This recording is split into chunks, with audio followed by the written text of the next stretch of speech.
Netizen Korea Selatan justru melontarkan berbagai komentar berisi kritikan. Serius, sepertinya iklan salon rambut tua deh. 2PM telah mencuri judul lagu serta frasa yang di Korea Selatan, wanita yang feminis dianggap menuntut. Penggemar pria segera mulai membakar merchandise yang menampilkan citra Irene.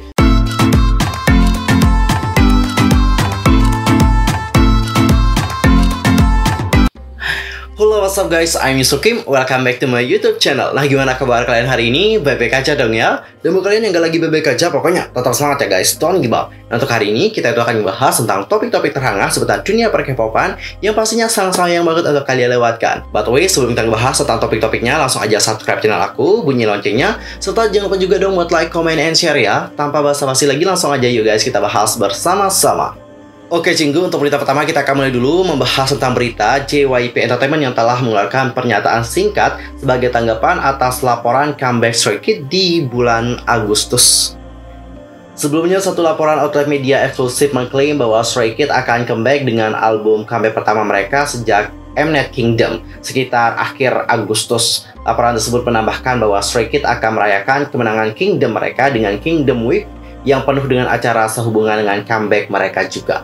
Sebagai tanggapan, seorang perwakilan JYP Entertainment dengan singkat menyatakan memang benar bahwa Stray Kids sedang mempersiapkan perilisan album baru. Namun, untuk tanggal pastinya belum dikonfirmasi. Setelah tanggal dikonfirmasi, kami akan ngebuat pengumuman.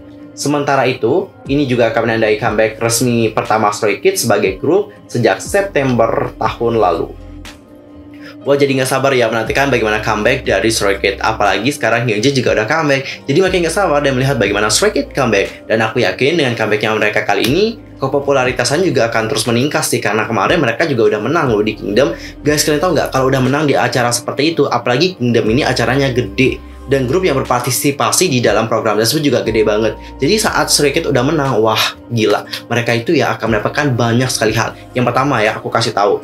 Untuk iklannya itu pasti akan lebih mahal dari sebelumnya. Dan iklan yang mereka dapatkan juga jumlahnya juga akan terus meningkat gitu. Kok aku bisa tahu ya? Karena gini guys, aku itu ngelihat di salah satu wawancara bersama dengan salah satu agensi kayak gitu. Jadi girl groupnya yaitu Girls' Day waktu itu kan menang nih dalam program music. Jadi saat mereka udah menang, mereka itu akan mendapatkan banyak sekali keuntungan. Mulai dari iklan yang terus meningkat dan juga jumlahnya itu akan terus meningkat juga. Jadi berpikir deh secara logika, Stray Kids aja menang di Kingdom. Of course, ini akan memberikan keuntungan yang benar-benar besar bagi Stray Kids dan juga agensinya yaitu JYP Entertainment. Dan semoga ya Stray Kids ini makin sukses dan juga makin besar dan juga makin bersinar.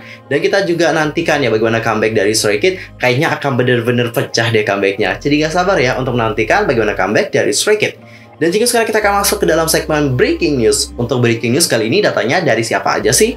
Oke guys, untuk topik pertama kita mulai dulu dari berita tentang Secret Number, yang mana penggemar di sini telah menemukan petunjuk tentang comeback Secret Number yang sepertinya dalam waktu yang cukup dekat deh.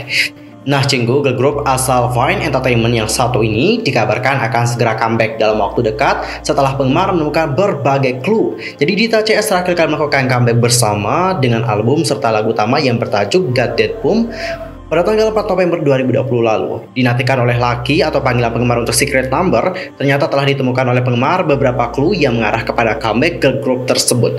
Diketahui beberapa foto telah diunggah oleh seorang staff yang menunjukkan studio di Vine Entertainment, agensi dari Secret Number. Melalui unggahan tersebut juga dituliskan bahwa staff sedang mempersiapkan lagu yang powerful untuk girl group populer. Jadi sudah pada tahu dong ya, clue-nya itu mengarah kepada siapa? Siapa lagi kalau bukan Secret Number? Ya, kita nantikan aja ya guys bagaimana comeback dari Secret Number, dan kita juga berharap semoga comeback Secret Number kali ini akan memberikan mereka kesuksesan yang besar.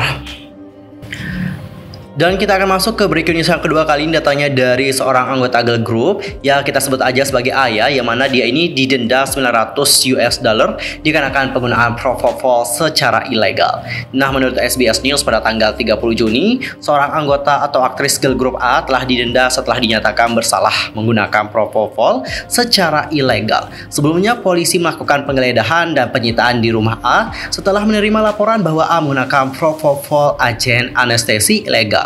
Selama penyelidikan, polisi menyimpulkan bahwa A memang bersalah menggunakan obat-obatan terlarang dari bulan Juli hingga bulan Agustus tahun 2019. Akibatnya, A didenda sekitar 1 juta Korea won untuk biaya penggunaan propofol. Awalnya A mengklaim bahwa mereka menerima propofol yang diyakini sebagai prosedur medis dari ahli bedah kosmetik, kita sebut aja sebagai B. Namun, polisi telah menyimpulkan nih guys bahwa si A diberikan obat yang mana obat tersebut tidak terkait dengan prosedur medis. A juga menderita insomnia parah dan depresi pada saat itu. Nah, sementara itu ahli bedah kosmetik B telah dijatuhi hukuman penjara selama 1,5 tahun karena memberikan propofol secara ilegal pada A dan juga menjual obat anestesi etomediate kepada klien. Dan kita akan lanjut ke breaking news yang ketiga, kali ini datanya dari G-Dragon. Jadi Jungkook baru-baru ini dikabarkan bahwa penampilan G-Dragon di iklan sampo menuai kritikan netizen Korea Selatan.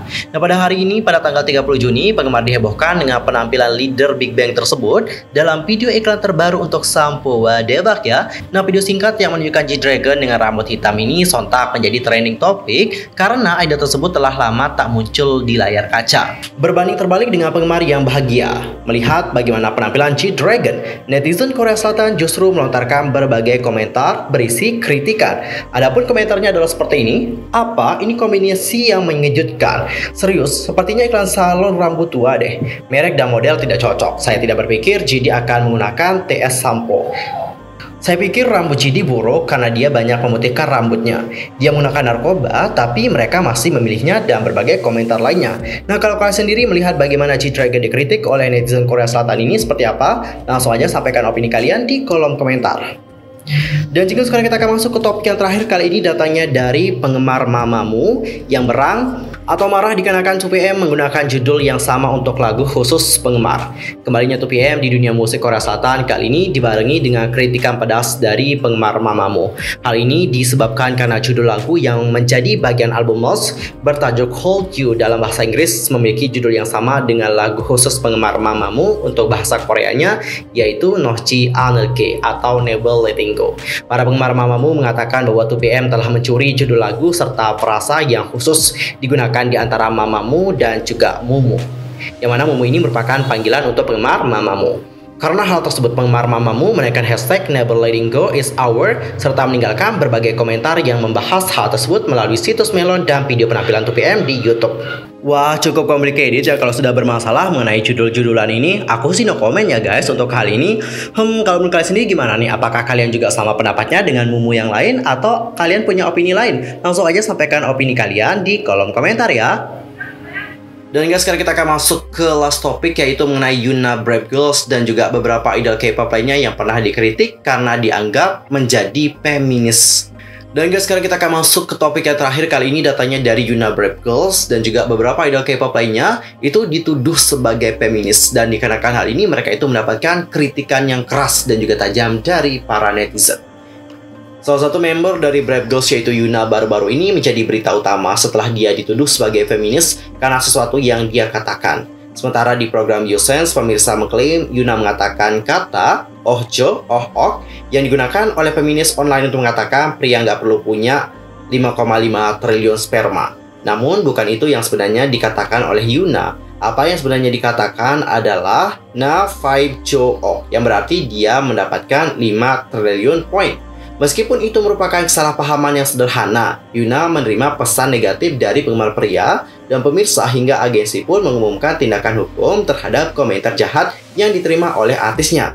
Yuna sebenarnya bukan menjadi satu-satunya idol K-pop yang dikritik dikarenakan tindakan feminis. Pada tahun 2018, Irene menerima reaksi keras dari penggemar pria setelah dia merekomendasikan buku Kim Ji-young for 1982, sebuah buku tentang seksisme kasual di Korea Selatan, kepada seorang penggemar selama fansign. Penggemar pria segera mulai membakar merchandise yang menampilkan citra Irene, membuat penggemar internasional membela idol tersebut di media sosial. Selain Irene, ada juga Joy yang menerima reaksi serupa setelah dia terlihat mengenakan kemeja Dior bertuliskan "Kita semua harus menjadi feminis" di Instagramnya. Idol itu dikecam karena egois, mengatakan bahwa tindakannya dapat dengan mudah mempengaruhi sesama member grup secara negatif. Lalu ada juga anggota dari Eving yaitu Sonaeun dikritik pada tahun 2018 setelah dia memposting foto ke Instagram dengan memegang telepon. Alasan menerima reaksi adalah karena casing telepon atau casingnya berasal dari merek ZX Impulsor yang bertuliskan gadis bisa melakukan apa saja. Menyusul reaksi dari postingannya, Naeun segera men-take down foto-foto tersebut. Lalu ada juga member dari Sohyun AOA yang dikecam oleh penggemar pria setelah dia menyatakan dalam sebuah wawancara bahwa dia semakin tertarik pada masalah sosial tentang wanita. Dia segera mulai mengikuti bintang-bintang yang feminis, sementara berhenti mengikuti bintang-bintang yang telah diekspos sebagai bukan feminis. Lalu ada juga Suzy, di sisi lain juga telah membagikan tangkap layar saat dia menandatangani petisi untuk membawa keadilan bagi Yang Ye-won yang dilecehkan secara seksual selama pemotretan. Menyusul reaksi tersebut, sang idol membagikan penjelasan panjang lebar tentang mengapa dia merasa perlu untuk membagikan pilihannya secara online. Lalu ada juga IU yang baru-baru ini mendapatkan kecaman setelah dia terlihat mengenakan kemeja bertuliskan, "Jika kamu tidak marah, kamu tidak memperhatikan." Dan kemeja tersebut merupakan kemeja yang dijual secara online, dipasarkan sebagai kemeja feminis. Jadi Jinggu itu adalah idol-idol K-pop yang mana mereka ini dikritik dikarenakan mereka itu dianggap feminis banyak sekali ya, dari Yuna sampai IU. Dan mereka dianggap feminis dikarenakan hal-hal sepele loh guys. Dikarenakan baju kah, dikarenakan casing HP kah, intinya banyak banget. BTW kalian udah tahu nggak sih feminis itu apa? Jadi feminis atau feminisme ini itu merupakan sebuah hal yang didefinisikan sebagai keyakinan akan kesetaraan ekonomi, sosial, dan juga politik sepenuhnya bagi perempuan. Ini itu merupakan gerakan yang berdiri untuk persamaan hak antara laki-laki dan juga perempuan dan menempatkan keduanya pada pijakan yang sama, alias kesetaraan gender lah. Itu kata simpelnya guys. Namun, istilah feminisme digunakan secara negatif di Korea Selatan. Di Korea Selatan, wanita yang feminis dianggap menuntut atau terlalu keras kepala. Mereka juga menggambarkan feminis sebagai radikal yang ingin menyingkirkan laki-laki daripada kesetaraan. Sementara banyak feminis Korea telah mencoba untuk melawan klaim tersebut, suara non-feminis jauh lebih besar daripada suara feminis di negara tersebut. Intinya, masalah feminis di Korea itu emang menjadi hal yang complicated. Yap, setiap harinya banyak sekali orang yang berdebat tentang hal itu, dan banyak sekali dari idol K-pop yang juga dikritik dikarenakan masalah feminis. Nah, kalau kalian sendiri gimana nih setelah melihat bagaimana idol-idol tersebut dikritik dikarenakan dianggap feminis? Apakah kalian juga merasa gimana? Langsung aja komen di kolom komentar. Oke guys, topik tentang feminis di Korea Selatan tadi menutup perjumpaan kita untuk hari ini. See you next time di video berikutnya. Aku mohon maaf ya kalau ada kesalahan, video ucapan, sikap, tindakan, dan sebagainya. I'm so sorry banget. Dan mungkin ada kesalahan informasi, silahkan komen di bawah. Annyeong, 감사합니다.